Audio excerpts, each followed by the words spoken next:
Hey guys, what's going on? I hope you're all having a great day today because this video may, kind of ruin that.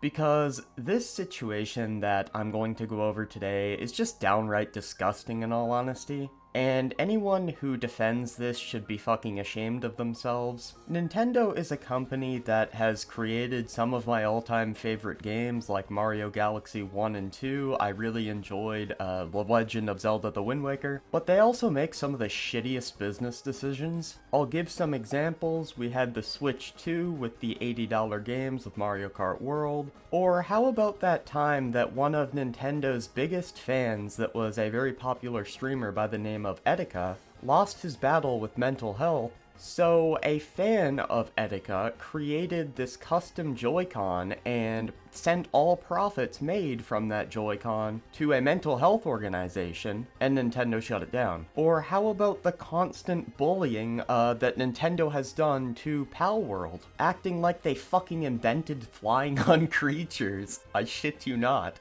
There are countless more examples that I could bring up, but I think you guys get the idea.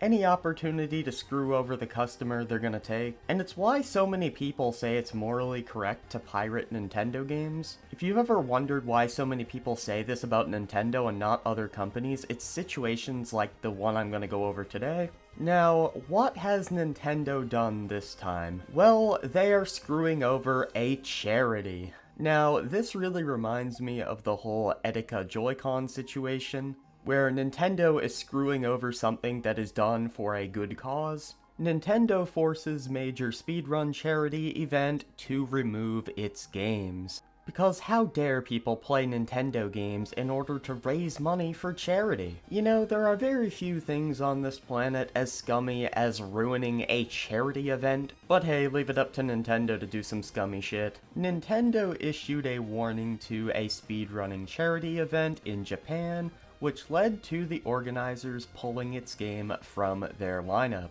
As the biggest charity speedrunning series in Japan, many had been looking forward to the RTA Summer 2025 event. The marathon, which takes place from August 9th to the 15th, 2025, first showcased its lineup of games back in June. From Cuphead, Silent Hill 2, to The Elder Scrolls V, Skyrim, and many others, there are plenty of popular titles that gamers are familiar with.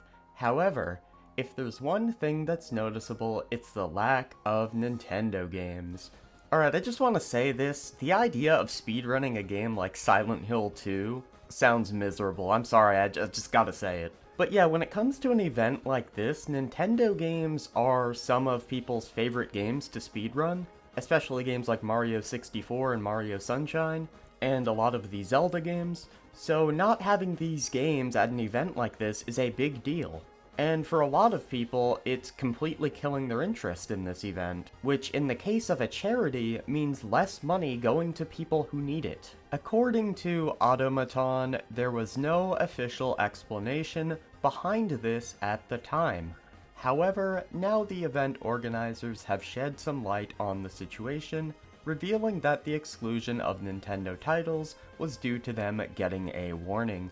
On their website, they explained that they were contacted by Nintendo and were told that as a legal entity, they would have to ask for permission in advance to feature their games during the event on June 13th, 2025. Now, here's another thing that I don't understand.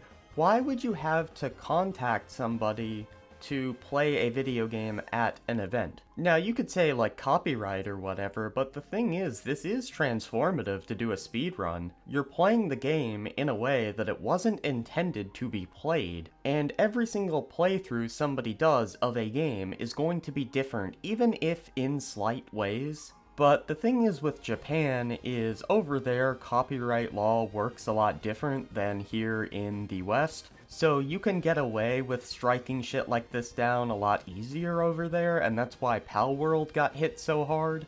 Nintendo also stated that all previous streams featuring their games constitute unauthorized use, given that the RTA hopes to stream Nintendo games at future events. the organizers have decided to comply with the permission request and have begun negotiations with the company. Because of this, however, they explained that the game application guidelines and requirements are expected to change, though they'll provide information as soon as they have all the details. For now, fans shouldn't expect to see games like Mario or The Legend of Zelda in the upcoming event, now that they've opened up about Nintendo's warning.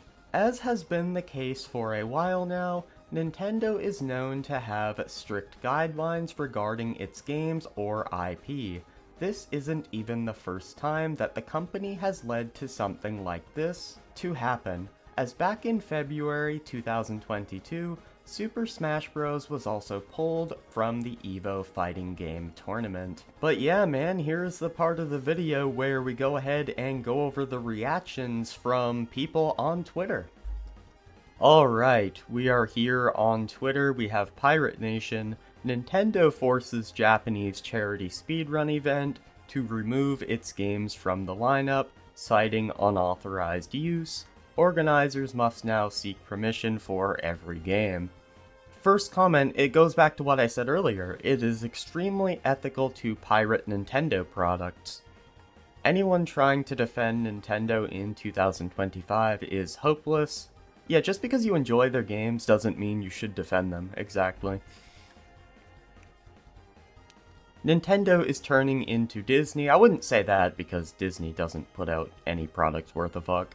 Soon, they're going to be so hated that people are going to stop buying their shit. I think so, but I mean, not really, dude. There's a lot of fanboys out there. Too busy suing random shit to make a decent Pokemon game in the last 10 years, I guess. Yeah, the last Pokemon game I remember enjoying was like Black 2. I really don't know why anyone spends money with this company. Nintendo in 2025 spits on the legacy of Iwata. You know, I could keep going over comments for hours, but I think we all get the point. 99.9% of people are in agreement that this was a shitty thing to do. Obviously the fanboys are going to do what they do best and fanboy and defend. But for everyone who doesn't have to have a drip tray under their mouth to catch the drool, we all agree that this was shitty. But yeah man, just one more shitty thing that Nintendo has done to add to the list, to add to the pile. Am I shocked that this happened? No, not at all. But am I disappointed? Yes, I am. But that's gonna do it for today's video. If you guys did enjoy the video, leave a like, subscribe if you want to. And if you didn't like the video, you can leave a dislike and an angry comment. Yeah, I mean, I don't really have anything else to say. So, peace.